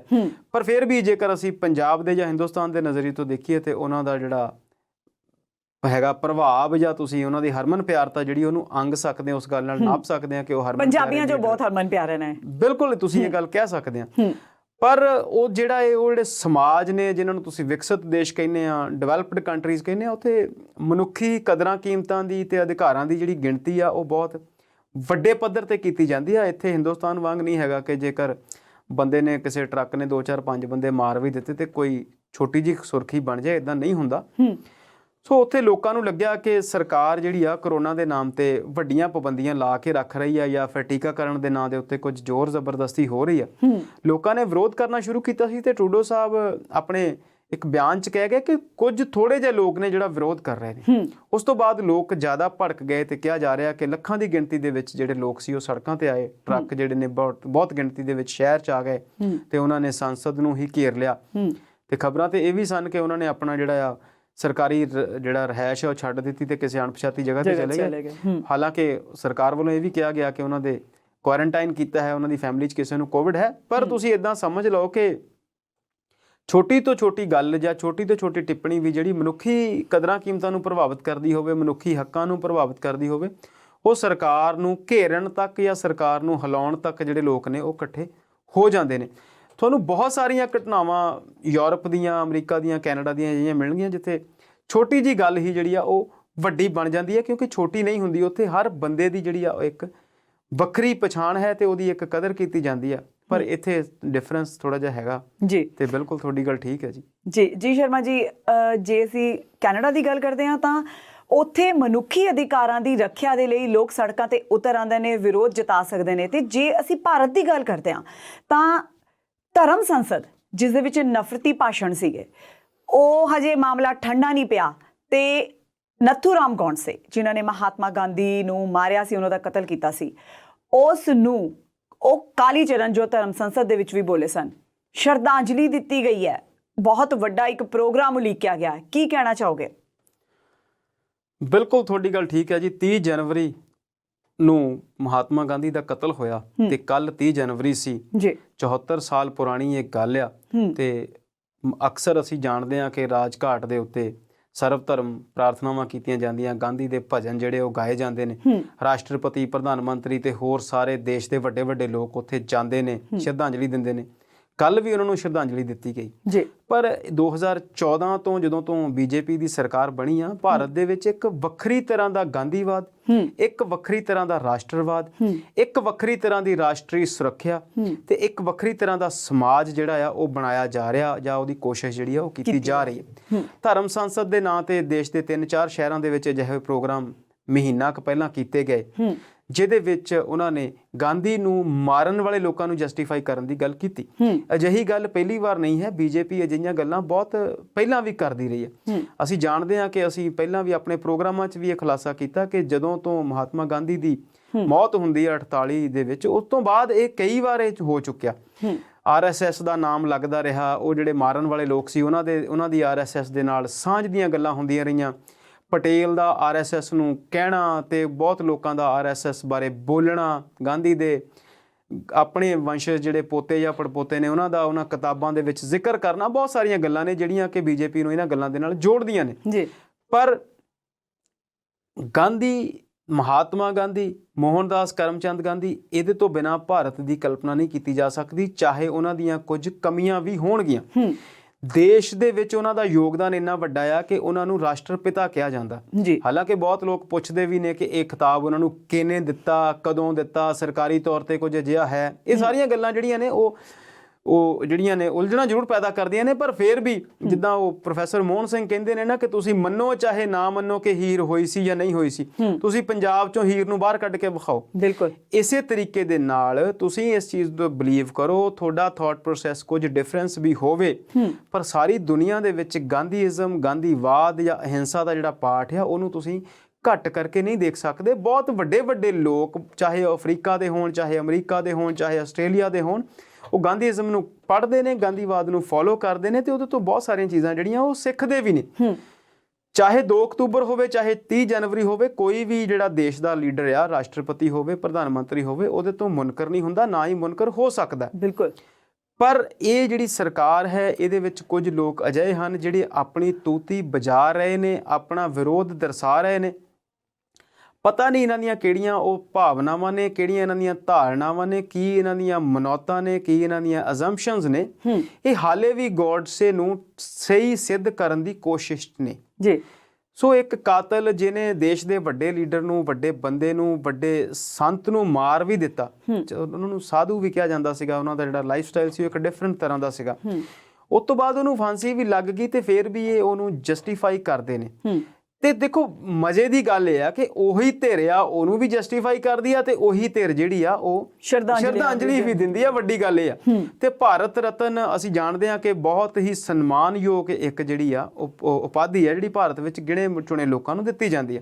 ਤੇ ਇਹਨਾਂ ਨੇ ਇੱਕ ਨਵਾਂ ਭਾਰਤ ਰਤਨ ਬਣਾ ਲਿਆ, ਗੋਡਸੇ ਆਪਟੇ ਭਾਰਤ ਰਤਨ। ਤੇ ਉਹ ਵੀ ਇਹਨਾਂ ਨੇ ਕੁਝ ਲੋਕਾਂ ਨੂੰ ਦਿੱਤਾ ਜਿਨ੍ਹਾਂ ਨੇ ਉਸ ਧਰਮ ਸਭਾਵਾਂ ਦੇ ਵਿੱਚ ਪਿਛਲੀਆਂ ਦੇ ਵਿੱਚ ਮਹਾਤਮਾ ਗਾਂਧੀ ਦੇ ਖਿਲਾਫ ਬੋਲਣ ਦੀ ਜ਼ਰੂਰਤ ਕੀਤੀ ਤੇ ਗੋਡਸੇ ਨੂੰ ਸਹੀ ਜਸਟੀਫਾਈ ਕਰਨ ਦੀ ਜ਼ਰੂਰਤ ਕੀਤੀ। ਸੋ ਇਹਨੂੰ ਜਦੋਂ ਅਸੀਂ ਕੁਝ ਪੱਤਰਕਾਰਾਂ ਦੇ ਨਜ਼ਰੀਏ ਤੋਂ ਦੇਖਦੇ ਹਾਂ ਤਾਂ ਉਹ ਕਹਿੰਦੇ ਨੇ ਕਿ ਇਹ ਭਾਰਤ ਨੂੰ ਨਵੇਂ ਤਰੀਕੇ ਦਾ ਇੱਕ ਸਮਾਜ ਦੇਣ ਦੀ ਕੋਸ਼ਿਸ਼ ਵਿੱਚ ਹਨ, ਜਿਹਦੇ ਵਿੱਚ ਇੱਕ ਪਤਾ ਨਹੀਂ ਇਹਨਾਂ ਦਾ ਕਿਹੜਾ ਹਿੰਦੂਵਾਦ ਆ। ਹਾਂ ਤਾਂ ਅਸੀਂ ਵੀ ਹਿੰਦੂ, ਪਰ ਇਹਨਾਂ ਦਾ ਇੱਕ ਵੱਖਰੇ ਤਰੀਕੇ ਦਾ ਹਿੰਦੂਵਾਦ, ਇੱਕ ਵੱਖਰੇ ਤਰੀਕੇ ਦਾ ਸਮਾਜ ਉਲੀਕਣ ਦੀ ਕੋਸ਼ਿਸ਼ ਵਿੱਚ ਲੱਗੇ ਹੋਏ ਹਨ। ਸਫਲ ਮੈਨੂੰ ਤਾਂ ਇਦਾਂ ਲੱਗਦਾ ਕਿ ਇਹ ਅਗਲੇ 100 ਸਾਲ ਜਾਂ 500 ਸਾਲ ਵੀ ਨਹੀਂ ਹੋਣਗੇ, ਪਰ ਉਹ ਜਿਹੜੇ ਬੀਜ ਨੇ ਇਹ ਬੀਜੀ ਜ਼ਰੂਰ ਜਾ ਰਹੇ। ਜੀ ਸ਼ਰਮਾ ਜੀ, ਜੇ ਅਸੀਂ ਗੱਲ ਕਰੀਏ ਤਾਂ ਕੋਈ ਵੀ ਜਿੰਨੇ ਵੀ ਲੋਕਾਂ ਨੇ ਕੁਰਬਾਨੀਆਂ ਦਿੱਤੀਆਂ ਨੇ ਭਾਰਤ ਦੀ ਆਜ਼ਾਦੀ ਦੇ ਲਈ ਤਾਂ ਉਸ ਨੂੰ ਝੁਠਲਾਇਆ ਨਹੀਂ ਜਾ ਸਕਦਾ, ਅੱਖੋਂ ਪਰੋਖੇ ਨਹੀਂ ਕੀਤਾ ਜਾ ਸਕਦਾ।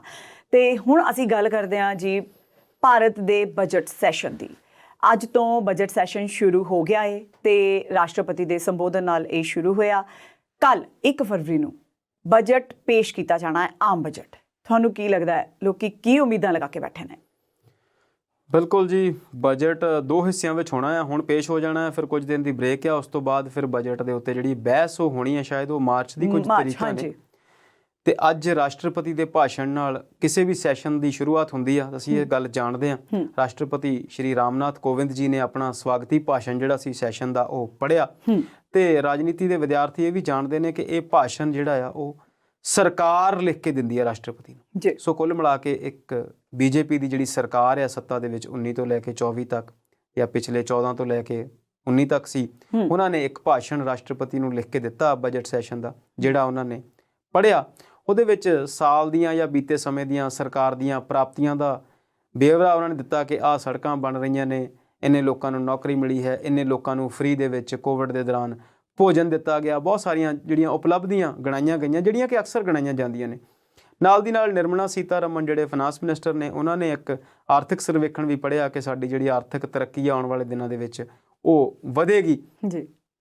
ਤੇ ਅਸੀਂ ਦੇਖਿਆ ਕਿ ਬੀਤੇ ਦਿਨੀ ਪ੍ਰਧਾਨ ਮੰਤਰੀ 8-10 ਕੁਰਸੀਆਂ ਖਾਲੀ ਡਾਹ ਕੇ ਤੇ ਇੱਕ ਬੰਦੇ ਨਾਲ ਬੈਠੇ ਸਨ। ਫੋਟੋਆਂ ਵੀ ਅਸੀਂ ਬੀਤੇ ਦਿਨੀ ਦੇਖੀਆਂ। ਉਹ ਟਾਟਾ ਗਰੁੱਪ ਦੇ ਚੇਅਰਮੈਨ ਸਨ ਤੇ ਨਾਲ ਪ੍ਰਧਾਨ ਮੰਤਰੀ ਬੈਠੇ ਸੀ। ਤੇ ਉਹ ਫੋਟੋਆਂ ਕੋਈ ਬਹੁਤ ਚੰਗੇ ਮੌਕੇ ਦੀਆਂ ਨਹੀਂ ਸਨ ਸਰਕਾਰੀ ਨਜ਼ਰੀਏ ਤੋਂ ਜੇ ਦੇਖੀਏ। ਪਤਾ ਨਹੀਂ ਸਰਕਾਰ ਨੇ ਕੀ ਸੋਚ ਕੇ ਉਹ ਫੋਟੋਗ੍ਰਾਫ ਖਿੱਚੀਆਂ ਤੇ ਪ੍ਰਧਾਨ ਮੰਤਰੀ ਸਾਹਿਬ ਨੇ ਉਹ ਸ਼ੇਅਰ ਕੀਤੀਆਂ ਵੱਖ-ਵੱਖ ਨਿਊਜ਼ ਦੇ ਵਿੱਚ ਵੀ। ਉਹ ਫੋਟੋਆਂ ਉਸ ਸਮੇਂ ਦੀਆਂ ਸਨ ਜਦੋਂ ਭਾਰਤ ਸਰਕਾਰ ਆਪਣੀ ਇਕਲੌਤੀ ਸਰਕਾਰੀ ਏਅਰਲਾਈਨ ਜਿਹੜੀ ਆ ਉਹ ਟਾਟਾ ਨੂੰ ਵੇਚਣ ਤੋਂ ਬਾਅਦ ਉਹਨਾਂ ਨੂੰ ਟਰਾਂਸਫਰ ਆਫ ਪਾਵਰਸ ਕਰ ਰਹੀਆਂ ਸਨ। ਸੋ ਇਹਨਾਂ ਫੋਟੋਗ੍ਰਾਫਸ ਤੋਂ ਬਾਅਦ ਜਿਹੜਾ ਬਜਟ ਸੈਸ਼ਨ ਆ ਉਹਨੂੰ ਤੁਸੀਂ ਕਿੰਨੀ ਕੁ ਤਵੱਜੋ ਦਿਓਗੇ, ਕਿੰਨੀ ਕੁ ਉਹਦੇ ਤੋਂ ਚੰਗੇ ਦੀ ਆਸ ਰੱਖੋਗੇ? ਕਿਉਂਕਿ ਅੱਜ ਸਵੇਰੇ ਹੀ ਖਬਰ ਆਈ ਸੀ ਕਿ ਭਾਰਤ ਸਰਕਾਰ ਆਪਣਾ ਜਿਹੜਾ ਹੋਟਲ ਆ ਬਹੁਤ ਮਸ਼ਹੂਰ ਦਿੱਲੀ ਦੇ ਵਿੱਚ ਅਸ਼ੋਕਾ ਹੋਟਲ, ਉਹਨੂੰ ਵੀ ਵੇਚਣ ਦੀ ਤਿਆਰੀ ਦੇ ਵਿੱਚ ਹੈ। ਤੇ 1950 ਦੇ ਦਹਾਕੇ ਤੋਂ ਬਣੀ ਹੋਈ ਜਿਹੜੀ ਇੱਕ ਭਾਰਤ ਦੀ ਫਲੈਗਸ਼ਿਪ ਕੰਪਨੀ ਆ LIC, life corporation of India, ਉਹਨੂੰ ਵੀ ਵੇਚਣ ਲਈ IPO ਜਿਹੜਾ ਉਹਦਾ ਆ ਆਉਣ ਬਾਜ਼ਾਰ ਵਿੱਚ ਆਉਣ ਦੀ ਤਿਆਰੀ ਆ। ਮਾਰਚ ਤੋਂ ਬਾਅਦ ਉਹ ਵੀ ਕਿਸੇ ਵੇਲੇ ਆ ਜਾਵੇਗਾ ਜੀ। ਅਸੀਂ ਜਦੋਂ ਉਹਦੇ ਬਾਰੇ ਪੜ੍ਹਦੇ ਹਾਂ ਤੇ ਦੱਸਦੇ ਆ ਕਿ 1 ਕਰੋੜ ਰੁਪਏ ਨਾਲ ਉਸ ਕੰਪਨੀ ਦੀ ਸ਼ੁਰੂਆਤ ਹੋਈ ਸੀ। ਅੱਜ ਉਸ ਕੰਪਨੀ ਦੀ ਜਿਹੜੀ ਨੈਟਵਰਥ ਆ ਉਹ 32 ਤੋਂ 36 ਲੱਖ ਕਰੋੜ ਦੀ ਆਂਗੀ ਜਾ ਰਹੀ ਹੈ। ਇੰਨੀ ਤਰੱਕੀ, ਇੰਨੀ ਵੱਡੀ ਕੰਪਨੀ ਨੂੰ ਸਰਕਾਰ ਵੇਚਣ ਲਈ ਹੈ ਤੇ ਬਜਟ ਦੇ ਦੁਆਲੇ ਇਹਨਾਂ ਨੇ ਕੀ ਉਹਦੇ ਚੋਂ ਕੱਢਣਾ ਤੇ ਕੀ ਉਹਦੇ ਚ ਪਾਉਣਾ ਆ, ਇਹ ਤਾਂ ਆਉਣ ਵਾਲਾ ਸਮਾਂ ਦੱਸੇਗਾ। ਪਰ ਅੱਜ ਸ਼ੁਰੂਆਤ ਜ਼ਰੂਰ ਹੋਈ ਹੈ। ਤੇ ਉਸ ਸ਼ੁਰੂਆਤ ਤੋਂ ਬਾਅਦ ਪ੍ਰਧਾਨ ਮੰਤਰੀ ਸਾਹਿਬ ਨੇ ਕਿਹਾ ਕਿ ਅਸੀਂ ਸਿਆਸਤ ਜਿਹੜੀ ਆ ਉਹ ਵੱਖਰੀ ਚੀਜ਼ ਹੈ ਤੇ ਅਸੀਂ ਸਾਰੀਆਂ ਪਾਰਟੀਆਂ ਤੋਂ ਆਸ ਕਰਦੇ ਹਾਂ ਕਿ ਉਹ ਬਜਟ ਸੈਸ਼ਨ ਦੇ ਵਿੱਚ ਜਿਹੜਾ ਉਸਾਰੂ ਵਿਰੋਧ ਦਾ ਜਿਹੜਾ ਆ ਉਹ ਸਾਥ ਦੇਣ, ਚਰਚਾ 'ਚ ਭਾਗ ਲੈਣ। ਤੇ ਪ੍ਰਧਾਨ ਮੰਤਰੀ ਸਾਹਿਬ ਨੂੰ ਯਾਦ ਹੋਣਾ ਆ ਜਿਹੜਾ ਬਜਟ ਸੈਸ਼ਨ ਤੋਂ ਪਹਿਲਾਂ ਮਾਨਸੂਨ ਸੈਸ਼ਨ ਹੋ ਕੇ ਹਟਿਆ ਅਗਸਤ ਦੇ ਵਿੱਚ, ਜਾਂ ਬੀਤੇ ਦੇ ਵਿੱਚ ਜਿਹੜਾ ਸਰਦ ਰੁੱਤ ਦਾ ਸੈਸ਼ਨ ਸੀ, ਉੱਥੇ ਸਰਕਾਰ ਕਿਹੋ ਜਿਹਾ ਰਵੱਈਆ ਅਪਣਾ ਕੇ ਰੱਖਦੀ ਸੀ। 12-13 ਜਿਹੜੇ ਰਾਜ ਸਭਾ ਦੇ ਮੈਂਬਰ ਸੀ ਉਹ ਪਹਿਲੇ ਦਿਨ ਹੀ ਨਿਲੰਬਤ ਕਰ ਦਿੱਤੇ ਗਏ ਸੀ ਤੇ ਆਖਰੀ ਦਿਨ ਤੱਕ ਉਹ ਨਿਲੰਬਤ ਰਹੇ। ਤੇ ਉਦੋਂ ਜਿਹੜਾ ਮਾਨਸੂਨ ਸੈਸ਼ਨ ਸੀ ਉਹਦੇ ਵਿੱਚ ਪੈਗਾਸਸ ਤੇ ਜਿਹੋ ਜਿਹੀ ਚਰਚਾ ਹੋਈ, ਕਿਸਾਨਾਂ ਨੇ ਜਿਹੋ ਜਿਹੀ ਇੱਕ ਵੱਖਰੀ ਸੰਸਦ ਬਾਹਰ ਲਾਈ, ਦੁਨੀਆ ਦੇ ਮੀਡੀਆ ਦੇ ਵਿੱਚ ਜੋ ਭਾਰਤ ਦੀ ਫਜੀਹਤ ਇਹਨਾਂ ਚੀਜ਼ਾਂ ਨੂੰ ਲੈ ਕੇ ਹੋਈ, ਤੇ ਵਿਰੋਧੀ ਧਿਰ ਨੂੰ ਤੁਸੀਂ ਕਾਣੀ ਕੌਡੀ ਜਿੰਨੀ ਅਹਿਮੀਅਤ ਨਹੀਂ ਦਿੰਦੇ। ਪੈਗਾਸਸ ਦੇ ਮਾਮਲੇ ਦੇ ਵਿੱਚ ਬੀਤੇ ਦਿਨੀ ਜੋ ਨਿਊਯਾਰਕ ਟਾਈਮਜ਼ ਨੇ ਕਿਹਾ, ਜੋ ਦੁਨੀਆ ਦੀਆਂ ਅਖਬਾਰਾਂ ਦੱਸ ਰਹੀਆਂ ਨੇ ਕਿ 17 ਦੇ ਵਿੱਚ ਤੁਸੀਂ ਨੰਗੇ ਪੈਰੀਂ ਉੱਥੇ ਬੈਂਜਾਮਿਨ ਨੇਤਨਯਾਹੂ ਨਾਲ ਤੁਰਦੇ ਰਹੇ ਬੀਚ ਤੇ 15-16 ਹਜ਼ਾਰ ਕਰੋੜ ਦੇ ਤੁਸੀਂ ਜਸੂਸੀ ਉਪਕਰਨ ਖਰੀਦੇ। ਹੁਣ ਤੁਹਾਡੀ ਜਿਹੜੀ ਬੀਜੇਪੀ ਦੀ ਬੈਟਰੀ ਆ ਜਾਂ ਤੁਹਾਡੇ ਇੱਕ ਜਿਹੜੇ ਲਾਮ ਲਸ਼ਕਰ ਆ ਉਹ ਕਹੂਗਾ ਕਿ ਨਿਊਯਾਰਕ ਟਾਈਮਜ਼ ਵੀ ਝੂਠੀ ਅਖਬਾਰ ਆ, ਪਰ ਹਾਲਾਤ ਇਹ ਨੇ ਕਿ ਸਾਰੀ ਦੁਨੀਆ ਝੂਠੀ ਆ। ਸਾਰੀ ਦੁਨੀਆ ਦੇ ਆਰਥਿਕ ਸਰਵੇਖਣ ਝੂਠੇ ਨੇ। ਉਹ 3.5 ਕਰੋੜ ਹਿੰਦੁਸਤਾਨ ਦੇ ਬੇਰੁਜ਼ਗਾਰ ਵੀ ਝੂਠੇ ਨੇ, 12 ਕਰੋੜ ਨੌਕਰੀਆਂ ਵਾਲੇ ਵੀ ਝੂਠੇ ਨੇ। ਤੇ ਜਿਹੜੀ ਤੁਸੀਂ ਗੱਲ ਕਹੀ ਕਿ ਅਸੀਂ ਕੋਵਿਡ ਦੇ ਦੌਰਾਨ 80 ਕਰੋੜ ਲੋਕਾਂ ਨੂੰ ਭੋਜਨ ਦਿੱਤਾ, ਫਿਰ ਗੱਲ ਤੇ ਉਹ ਵੀ ਝੂਠੀ ਆ। ਜੇ ਨਹੀਂ ਝੂਠੀ ਤੇ ਫਿਰ ਤੁਹਾਡੇ ਵਿਕਾਸ ਦੇ ਦਾਅਵੇ ਝੂਠੇ ਨੇ, ਕਿਉਂਕਿ ਜੇਕਰ ਇਸ ਮਹਾਮਾਰੀ ਦੇ ਦੌਰਾਨ ਹਿੰਦੁਸਤਾਨ ਦੀ 130 ਕਰੋੜ ਆਬਾਦੀ, ਅਸੀਂ 30 ਕਹਿੰਦੇ ਆ, 35 ਹੋਣੀ ਆ, 36 ਹੋਣੀ ਆ, ਰੱਬ ਜਾਣੇ, ਕਿਉਂਕਿ ਪਿਛਲੇ 10-12 ਸਾਲ ਤੋਂ ਜਨਗਣਨਾ ਵੀ ਨਹੀਂ ਹੋਈ ਤੇ ਅਗਲੇ ਵਾਰ ਵੀ ਉਹਨੂੰ ਸਥਗਿਤ ਕਰ ਦਿੱਤਾ ਗਿਆ। ਸੋ ਤੁਹਾਡੀਆਂ ਆਪਣੀਆਂ ਜਿਹੜੀਆਂ ਵਿਰੋਧਾਭਾਸੀ ਗੱਲਾਂ ਨੇ, ਤੁਸੀਂ ਬਜਟ ਸੈਸ਼ਨ ਤੋਂ ਉਮੀਦ ਕਰਾਂਗੇ ਕਿ ਕੋਈ ਚੰਗਾ ਹੋ ਜਾਵੇ, ਪਰ ਹਾਲੀ ਬਜਟ ਸੈਸ਼ਨ ਦੇ ਨਾਲ ਜਿਹੜੇ 5 ਰਾਜਾਂ ਦੀਆਂ ਚੋਣਾਂ ਨੇ ਉਹ ਵੀ ਬਹੁਤ ਇੰਪੋਰਟੈਂਟ ਨੇ। ਬਜਟ ਸੈਸ਼ਨ ਦੇ ਵਿੱਚ ਮੈਨੂੰ ਇਦਾਂ ਲੱਗਦਾ ਕਿ 2 ਰਾਜਾਂ ਦਾ ਖਿਆਲ ਜ਼ਰੂਰ ਰੱਖਿਆ ਜਾਵੇਗਾ, ਹਿਮਾਚਲ ਪ੍ਰਦੇਸ਼ ਤੇ ਗੁਜਰਾਤ, ਕਿਉਂਕਿ ਇਸ ਤੋਂ ਬਾਅਦ ਚੋਣਾਂ ਉੱਥੇ ਹੋਣੀਆਂ ਨੇ। ਜੀ ਸ਼ਰਮਾ ਜੀ, ਬਜਟ ਸੈਸ਼ਨ ਤੋਂ ਲੋਕ ਕੀ ਉਮੀਦਾਂ ਲਗਾਉਣ ਜਦੋਂ ਸਾਡੇ ਦੇਸ਼ ਦੇ ਜਿਹੜੇ ਅਸਾਸੇ ਨੇ, ਸਾਡੇ ਕੁਦਰਤੀ ਅਸਾਸੇ, ਉਹਨਾਂ ਨੂੰ ਵੇਚ ਕੇ ਸਰਕਾਰ ਪੈਸਾ ਇਕੱਠਾ ਕਰ ਰਹੀ ਹੈ ਤੇ ਬਜਟ ਦੇ ਵਿੱਚ ਆਮ ਲੋਕਾਂ ਨੂੰ ਕੀ ਦੇਵੇਗੀ, ਇਹ ਤਾਂ ਆਉਣ ਵਾਲਾ ਸਮਾਂ ਹੀ ਦੱਸੇਗਾ। ਸ਼ਰਮਾ ਜੀ, ਤੁਸੀਂ ਸਟੂਡੀਓ ਵਿੱਚ ਆਏ ਤੇ ਦਰਸ਼ਕਾਂ ਨਾਲ ਵਿਚਾਰ ਸਾਂਝੇ ਕੀਤੇ, ਤੁਹਾਡਾ ਬਹੁਤ-ਬਹੁਤ ਸ਼ੁਕਰੀਆ। ਸ਼ੁਕਰੀਆ ਜੀ। ਸੋ ਇਹ ਸੀ ਅੱਜ ਦਾ ਪ੍ਰੋਗਰਾਮ ਵਿਚਾਰ ਚਰਚਾ। ਨਵੇਂ ਮੁੱਦਿਆਂ ਤੇ ਨਵੀਂ ਚਰਚਾ ਨਾਲ ਫਿਰ ਤੋਂ ਹਾਜ਼ਰ ਹੋਵਾਂਗੇ। ਤੁਸੀਂ ਦੇਖਦੇ ਰਹੋ ਪੰਜਾਬੀ ਨੈਸ਼ਨਲ ਟੀਵੀ।